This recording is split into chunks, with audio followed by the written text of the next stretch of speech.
Friends നമസ്കാരം, സ്നേഹക്കൂണ്ട്. അപ്പൊ രണ്ടാം ഭാഗത്തിലേക്ക് നമുക്ക് പോകാട്ടോ. അപ്പൊ തുടങ്ങുമ്പോൾ തന്നെ സേതു ഉറക്കം കയറി കിടന്നു കേട്ടോ. പക്ഷേ സേതുവിന് ഉറക്കം വരാത്തത് കൊണ്ട് സേതു വേഗം പുറത്തേക്ക് ഇറങ്ങി വരുമ്പോൾ പല്ലവി അതിലിങ്ങനെ അങ്ങോട്ടും ഇങ്ങോട്ടും നടന്നുകൊണ്ടിരിക്കുകയാണ്. എന്താ താൻ ഉറങ്ങിയില്ലേ? ഉറക്കം വന്നില്ല എന്ന് പറഞ്ഞു. അപ്പൊ സേതു പറയാണ്, എനിക്ക് ഉറക്കം വന്നില്ല, നാളെയല്ലേ ആ നിർണായകമായ ദിവസം, അതുകൊണ്ടാ. എന്താണെങ്കിലും മെഡിക്കൽ ബോർഡിന് മുന്നിൽ അവന്റെ ആ കള്ളത്തരം പൊളിവായിരിക്കും അല്ലേ പല്ലവി? പൊളിവായിരിക്കും. പക്ഷേ എങ്ങനെ, ഞാനൊരു കാര്യം ചോദിച്ചോട്ടെ? ചോദിക്ക സേതുവേട്ടാ. ഒറ്റ നോട്ടത്തിൽ അവനെ കണ്ടാൽ അവന് ഭ്രാന്തുണ്ട് അല്ലെങ്കിൽ അവൻ മാനസിക രോഗിയാണ് എന്ന് കണ്ടാ പറയുവോ? ഒരിക്കലുമില്ല. അങ്ങനെയല്ലേ എന്റെ വിവാഹം പോലും കഴിഞ്ഞത്. അവനെ കണ്ടതോ അല്ലെങ്കിൽ അവന്റെ വീട്ടുകാരെ കണ്ടപ്പോഴോ ഒന്നും ഞങ്ങൾക്ക് യാതൊരു സംശയവും തോന്നിയില്ല സേതുവേട്ടാ. അതുകൊണ്ടാണല്ലോ ഞാൻ ആകെ പെട്ടുപോയത് എന്ന് ചോദിച്ചു. അവനെ അങ്ങനെ തന്നെ ആ മെഡിക്കൽ ബോർഡിനും അതുപോലെ തെറ്റ് സംഭവിച്ചാലോ? അതൊരിക്കലും സംഭവിക്കില്ല സേതുവേട്ടാ. ഞങ്ങളെപ്പോലാണോ മെഡിക്കൽ ബോർഡിൽ ഇരിക്കുന്നവര്? ഒന്നുമില്ലെങ്കിലും അവർ ഡോക്ടേഴ്സ് അല്ലേ എന്ന് ചോദിച്ചു. അതും ശരിയാ എന്ന് സേതു പറഞ്ഞു. അവരുടെ മുന്നിൽ എങ്ങനെയൊക്കെ ഒളിക്കാൻ ശ്രമിച്ചാലും അവരെ കണ്ടുപിടിക്കില്ലേ ആ ഇന്ദ്രന്റെ കള്ളത്തരം. അപ്പോ നമ്മൾ ജയിക്കും അല്ലേ പല്ലവി? ജയിക്കും, ജയിച്ചേ പറ്റൂ. ജയിക്കണ്ടേ എന്നൊക്കെ ചോദിക്കുകയാണ്. വേണം. ഈ കേസ് ജയിക്കാൻ ഞാൻ പല്ലവി ആഗ്രഹിക്കുന്നതിനേക്കാൾ കൂടുതൽ ഞാനും ആഗ്രഹിക്കുന്നുണ്ട് എന്ന് സേതു പറഞ്ഞു. ഞാനും. സത്യം പറഞ്ഞ മടുത്ത് സേതുവേട്ടാ, ഇങ്ങനെ അവിടെയും ഇവിടെ ഇല്ലാത്തൊരു ജീവിതം. നിങ്ങൾക്കൊക്കെ എന്നെ വലിയ ഇഷ്ടമാണ് എന്നൊക്കെ അറിയാം. പക്ഷെ ആരുമായിട്ട് ഈ ബന്ധമില്ലാത്തൊരു വീട്ടില് എത്രയെന്ന് വെച്ചിട്ടാ താമസിക്കുക? ആരും മുഖത്ത് നോക്കി ചോദിക്കുന്നില്ല എന്നേ ഉള്ളൂ. എല്ലാവരുടെയും മനസ്സിലുണ്ട് ആ സംശയം. ഏതവകാശത്തിലാ ഞാൻ ഇവിടെ താമസിക്കുന്നതെന്ന്. അങ്ങനെ സംശയിക്കുന്നവരോട് ധൈര്യമായിട്ട് പറയാലോ, ഭാവിയില് എന്റെ കുട്ടികളുടെ അച്ഛനാവാൻ പോകുന്ന ആളുടെ കൂടെയാന്ന്. എന്താ പറഞ്ഞത്? എന്താ ഇപ്പൊ പറഞ്ഞത്? അല്ല, തറവാട് എന്ന് പറഞ്ഞു. അതിനു മുൻപ് എന്താ പറഞ്ഞെന്നാ ചോദിച്ചത്. അല്ല, കുട്ടികള് കൊച്ച് എന്ന് പറഞ്ഞു. അപ്പൊ അവിടെ വരെയായി കാര്യങ്ങളൊക്കെ അല്ലേ? അല്ല, നീ ജോവറാണല്ലോ. എനിക്കോ? അല്ല, എനിക്ക് എന്ന് പറഞ്ഞു സേതു. അതുകൊണ്ട് അല്ല, വേഗം അച്ഛനാവണമെന്ന് ഫ്രണ്ട്സ് ഒക്കെ പറയുന്നു. ഏത് ഫ്രണ്ട്സ്? സേതുവിന് ഞാൻ അറിയാത്ത ഫ്രണ്ട്സ് ഒന്നും ഇല്ലല്ലോ.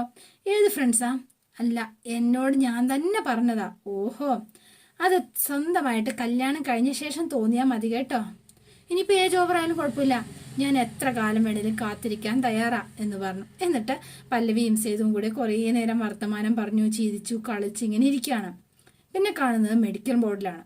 അപ്പോൾ അതേണ്ട ഇന്ദ്രനും നമ്മുടെ രാജലക്ഷ്മിയും കൂടി അങ്ങോട്ടേക്ക് എത്തിയിരിക്കുകയാണ്. ഇവിടെ വെയിറ്റ് ചെയ്യാനല്ലേ അമ്മ പറഞ്ഞത്? ആ അതെ എന്ന് പറഞ്ഞു. നല്ല ടെൻഷനാണ്. എന്തു പറ്റി അമ്മയ്ക്ക്? നിന്റെ അവസ്ഥ ഓർത്ത് സങ്കടപ്പെട്ടതാ മോനെ. എന്തൊരു ഗതികേടാ നിന്റേത്. സാരമില്ല, വിഷമിക്കല്ലേ അമ്മേ. എന്ത് ചെയ്യാൻ പറ്റും? നമുക്ക് എല്ലാ പരീക്ഷണങ്ങളെയും നമ്മൾ നേരിട്ടല്ലേ പറ്റുള്ളൂ. ധൈര്യമായിട്ടിരിക്കുക. അപ്പോഴേക്കും മെഡിക്കൽ ബോർഡിൽ അവരൊക്കെ വന്നു. ഗുഡ് മോർണിംഗ് മാഡം എന്നൊക്കെ പറഞ്ഞ് ഭയങ്കര ഭവ്യതയോടെയാണ്. ഞാനാ ഇന്ദ്രൻ. അവള് ചുമ്മാ നുണ പറയുന്നതാ മാഡം. ഒരിക്കലും എൻ്റെ മോന് ഒരു കുഴപ്പമില്ല. അവര് നുണ പറഞ്ഞോട്ടെ, അത് പരിശോധിക്കാനാ ഞങ്ങൾ ഇരിക്കുന്നത്. ഞങ്ങളുടെ പരിശോധന കഴിയുമ്പോൾ എല്ലാ സത്യങ്ങളും പുറത്തു വരും. ധൈര്യമായിട്ടിരിക്കുക. അപ്പൊ രാജലക്ഷ്മി അവിടെ നിന്ന് കരയാണ്. അതെ, സത്യം പറഞ്ഞാല് മോന് അസുഖമാണ്, മാനസിക രോഗമാണ് എന്ന് പറയുമ്പോൾ അല്ലെങ്കിൽ അങ്ങനെ ഒരു സിറ്റുവേഷൻ വരുമ്പോൾ ഏതൊരമ്മയ്ക്കും സങ്കടം വരില്ലേ ഡോക്ടർ? അത് തന്നെയുള്ളൂ എൻ്റെ അമ്മയ്ക്കും സംഭവിച്ചിരിക്കുന്നതും അത് തന്നെയാ. അതെ, അതുകൊണ്ടാ അമ്മ ഇങ്ങനെ കരയണത്. അമ്മ ഇങ്ങനെ കരയില്ലേ? എനിക്കൊരു കുഴപ്പമില്ലെന്ന് അമ്മയ്ക്കറിയാലോ, നമുക്കറിയാലോ. പിന്നെ എന്താ കുഴപ്പം? ഇതേ അത് പരിശോധിച്ച് സർട്ടിഫിക്കറ്റ് തരാനാ ദൈവം ഇവിടെ ഇരിക്കുന്നത്. അമ്മ സമാധാനമായിട്ടിരിക്കുക. അപ്പൊ പിന്നെ ഇവരെന്റെ നിരപരാധിത്വം തെളിയിക്കും. അതെ, അത് തന്നെ ഞങ്ങളുടെ ഡ്യൂട്ടി എന്ന് പറഞ്ഞു. അമ്മ ഒന്ന് പുറത്ത് വെയിറ്റ് ചെയ്യുക, ഞങ്ങൾ ഇന്ദ്രജിത്തുമായിട്ടൊന്ന് സംസാരിക്കട്ടെ എന്ന് പറഞ്ഞു. ശരി, ടെസ്റ്റ് ചെയ്യുക എന്നും കഴിഞ്ഞു വരാം എന്ന് പറഞ്ഞു. അപ്പം വേഗം രാജലക്ഷ്മി പുറത്തേക്ക് പോയി. അപ്പൊ വേഗം തന്നെ പറയാണ്, പാവം ഇങ്ങനൊരു ഭാര്യ കേസ് കൊടുത്തതിൽ അമ്മ വളരെ വിഷമത്തില. കല്യാണം കഴിഞ്ഞിട്ട് എത്ര നാളായി? മാസങ്ങളെ ആയിട്ടുള്ളൂ എന്ന് പറഞ്ഞു. അതിനു മുൻപ് ഭാര്യ ഉപേക്ഷിച്ചു പോയി അല്ലേ? എന്താ അതിന് കാരണം എന്നിങ്ങനെ ചോദിക്കുകയാണ് ഇവര്.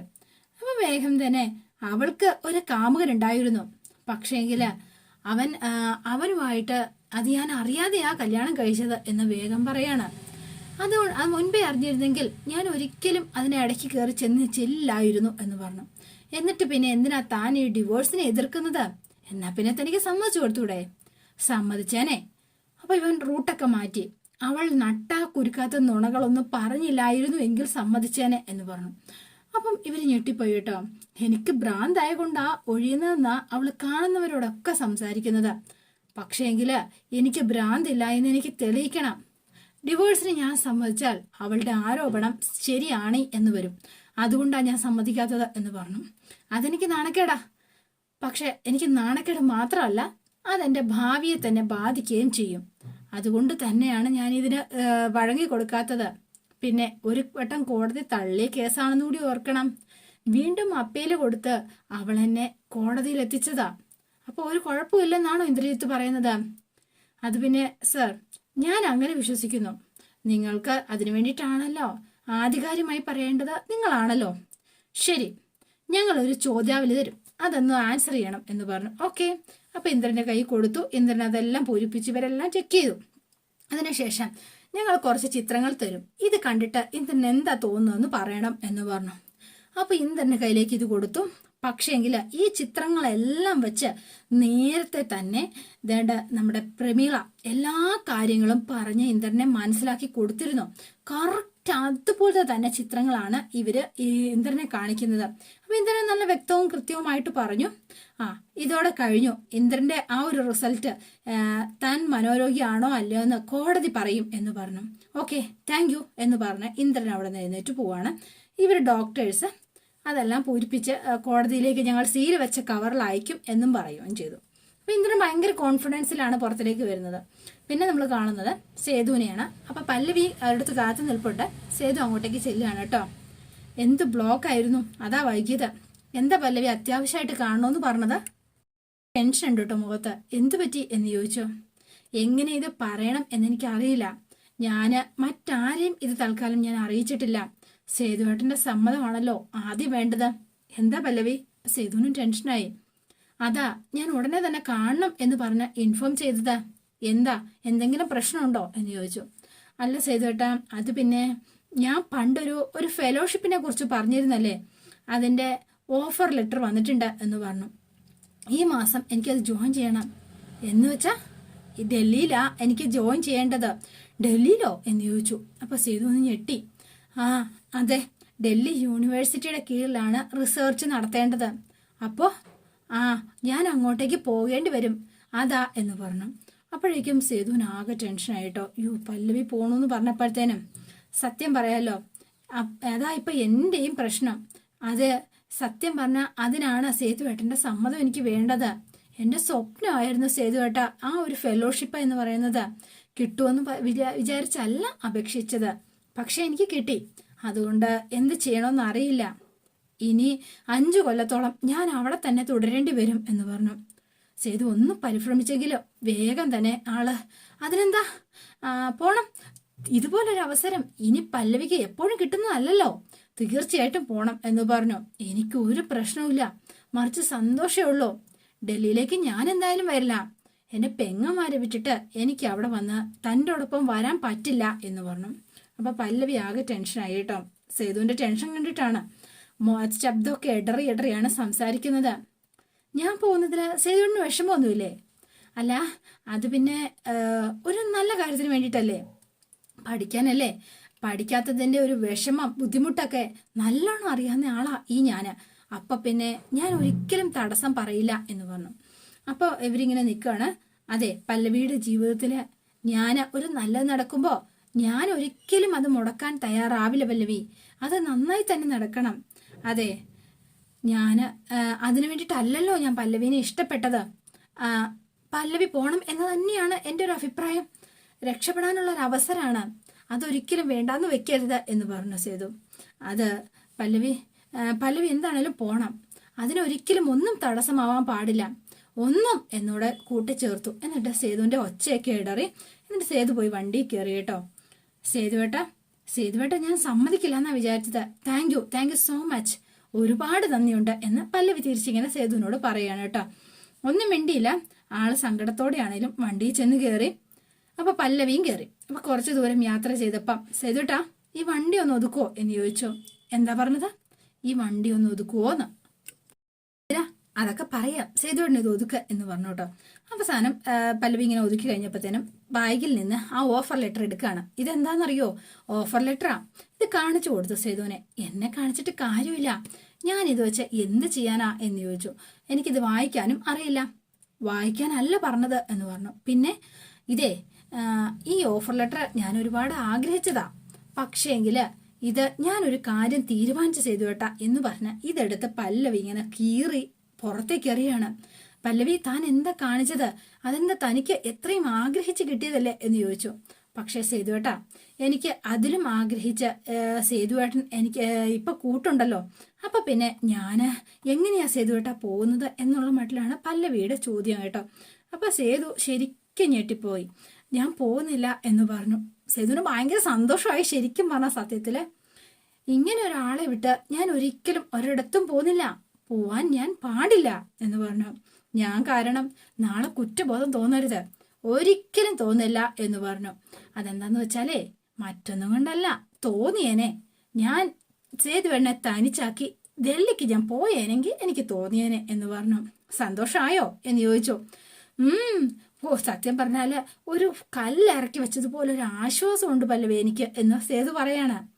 പല്ലവിയോട് ഇതെങ്ങനെയാ, ഞാന് തനിച്ചായി പോവില്ലേ, എനിക്കത് ചിന്തിക്കാൻ പോലും കഴിയില്ല പല്ലവി എന്ന് പറഞ്ഞു. താങ്ക് യു സോ മച്ച് എന്ന് പറഞ്ഞു. പോവാനുള്ള തീരുമാനം മാറ്റിയതിന് എന്ന് പറഞ്ഞു. ഈശ്വര, സത്യം പറഞ്ഞ ഇല്ലെങ്കിൽ ഇത് ഞാൻ ഒരിക്കലും മറക്കില്ല എന്ന് പറഞ്ഞു. ദൂരം ചെന്നിട്ട് അവര് ഇങ്ങനെ ആലോചിച്ച് നിൽക്കുകയാണ് പല്ലവി ഒരു സ്ഥലത്ത്. എന്താ പല്ലവി ആലോചിക്കുന്നത്? ഇനിയിപ്പോ അതല്ല, എന്തെങ്കിലും ഞാനിനി പോകണ്ട എന്ന് പറഞ്ഞതിനെ കുറിച്ച് ആലോചിച്ചാണോ ടെൻഷൻ അടിച്ച് നിൽക്കുന്നത് എന്ന് ചോദിച്ചു. അതല്ല, കേസിനെ കുറിച്ചാ സേതുവേട്ടാ ഞാൻ ആലോചിക്കുന്നത്, അതാ എന്റെ ടെൻഷൻ എന്ന് പറഞ്ഞു. ഇനിയിപ്പോ തോറ്റാല് അതെനിക്ക് ചിന്തിക്കാൻ പോലും പറ്റുന്നില്ല സേതുവേട്ടാ. കേസൊന്നും തോക്കാൻ പോകുന്നില്ല, നമ്മൾ തന്നെ ജയിക്കും. തോറ്റ പിന്നെ ഇന്ദ്രന്റെ ഭാര്യയായിട്ട് ഞാൻ വീണ്ടും ആ പദവിയിൽ തന്നെ അത് ശരിക്കും അയാൾ ഉപയോഗിക്കുകയും ചെയ്യും. അതാ എന്റെ ടെൻഷൻ. അയാള് ഞാൻ ഉള്ളിടത്തൊക്കെ കയറി വരും. അത് മാത്രല്ല, മുൻപത്തെക്കാളും എനിക്ക് സ്വസ്ഥതക്കേടുമായിരിക്കും. എനിക്ക് സമാധാനമായിട്ട് ജീവിക്കാനും പറ്റില്ല. അങ്ങനെ വന്നാൽ ഞാൻ എന്ത് ചെയ്യും? അങ്ങനെ വരാൻ ഞാൻ സമ്മതിക്കില്ല എന്ന് പറഞ്ഞു. കേസ് തോറ്റാലും എന്താണെങ്കിലും ഇന്ദ്രന് പല്ലവി ഒന്നും ചെയ്യാൻ പറ്റില്ല. ഞാൻ തടയും, എന്ത് വില കൊടുത്തും ഞാൻ തടയും. പക്ഷെ നിയമം ഉണ്ടല്ലോ, നിയമമൊന്നും എനിക്ക് പ്രശ്നമല്ലെങ്കിലോ. എനിക്ക് വലുത് പല്ലവി തന്നെയാ എന്ന് പറഞ്ഞു. പല്ലവിയെ നഷ്ടപ്പെടുത്താൻ ഞാൻ എന്താണെങ്കിലും തയ്യാറല്ല. സേതുവേട്ടനെ നഷ്ടപ്പെടുന്നതിനെ കുറിച്ച് ചിന്തിക്കാൻ എനിക്കും സാധിക്കില്ല എന്ന് പറഞ്ഞു. പിന്നെന്താ പ്രശ്നം? കൂളായിട്ടിരിക്കുക എന്ന് പറഞ്ഞു. അപ്പൊ വേഗം പല്ലവിക്ക് പിന്നെയും ടെൻഷൻ. അപ്പൊ സേതു അടുത്ത് വന്നിട്ട് ഇത് രണ്ടുപേരിൽ ഏതിലും തൊട്. അതെ, അത് നെഗറ്റീവ് ആണെങ്കിലോ? അത് വേണോ? ആ ഉത്തരം അനുകൂലം അല്ലെങ്കിലോ? താൻ എന്താണേലും ഒന്ന് തൊട് എന്ന് പറഞ്ഞു. അവസാനം പല്ലവി തൊട്ടു. അപ്പം അത് തന്നെ, നമ്മള് കേസ് ജയിച്ചിരിക്കും. എന്നിട്ട് ഇന്ദ്രൻ എന്ന ക്യാൻസറിനെ നമ്മളങ്ങ് മുറിച്ച് കളയും. അത് മതി, അതിനു വേണ്ടിയിട്ടാണ് ഞാൻ കാത്തിരിക്കുന്നത് എന്ന് പറഞ്ഞു. പല്ലവി ഇങ്ങനെ നിൽക്കുകയാണ്. സത്യം പറഞ്ഞ കേസ് തോറ്റ ഏറ്റവും കൂടുതൽ നഷ്ടം എനിക്കല്ലേ പല്ലവി? ഞാനല്ലേ ദുഃഖിക്കേണ്ടത്? എനിക്കിത് സഹിക്കാൻ പറ്റുമോ എന്ന് ചോദിക്കുകയാണ് പല്ലവിയോട്. അതുകൊണ്ട് നമ്മള് മനസ്സൊരുക്കി തന്നെ പ്രാർത്ഥിക്കുന്നുണ്ട്. 100% ഇനി ജയിക്കും. ഒരു തന്നെ നഷ്ടപ്പെടുത്താൻ ഞാൻ തയ്യാറല്ല പല്ലവി. തന്നെ എനിക്ക് വേണം. അതെ, എൻ്റെ ജീവിതത്തിന്റെ ടീച്ചറായിട്ട്. മനസ്സിലായോ?